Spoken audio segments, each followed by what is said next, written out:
been a long time coming. It's been an incredible journey, and I'm so delighted to have the first Cubbie in Barking and Dagenham. We've had long discussions about, sensory room. Everyone seems to have a sensory room, and we would go and look at them and we would know that they weren't quite right for our mainstream children, or they might be right on a Tuesday morning, but they definitely wouldn't be right on a Tuesday afternoon. And so trying to find that individualised approach has been a real mission. So when we saw Cubbie, not to say we were stalking, but we did an awful lot of research. She kind of called me in the car saying, Claire, we've got to have this. This is what we've been looking for. And so we bought it.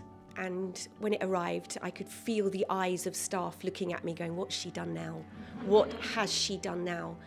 And that first day when it went up, going into it was just, for me, an incredible moment. And I had a knock on my door after 2 days from a young man who just said, Miss, you've got to stop and hear everything. That Cubbie is brilliant. And to have that, and then to hear from parents. We've only had the Cubbie for a few weeks, but I cannot strongly enough recommend it to you and to your communities, not just for the neurodiverse, but for the neurotypical. I don't think I can put a price on the face of a TA who comes to me with another bruise and another slap and asking me what to do.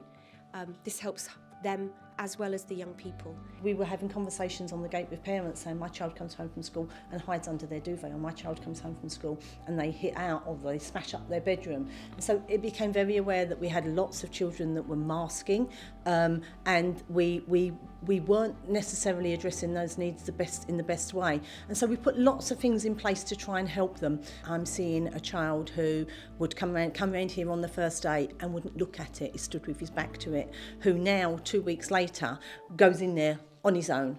And it is working, and we're seeing children who you wouldn't expect to be needing it, but who might just be anxious in the classroom, coming out and saying, that's the best thing I've ever experienced. So my name's Jade Beech, I'm the SENCO at William Ford Junior School. I was really impressed with the personalisation of it and the fact that you can change it depending on the child that's in there or the adult that's in there. The fact that adults can use it as well as children was just, mind-blowing.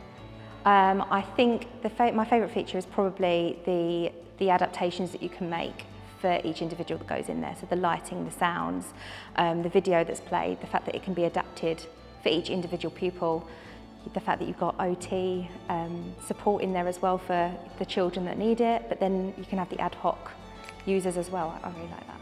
My name's Satvir, I'm the SENCO at Eastbury Primary School in Barking and Dagenham. I think it's innovative, I think it's well thought out, and I think it's very easy to adapt and use. Absolutely transformational, just an extraordinary impact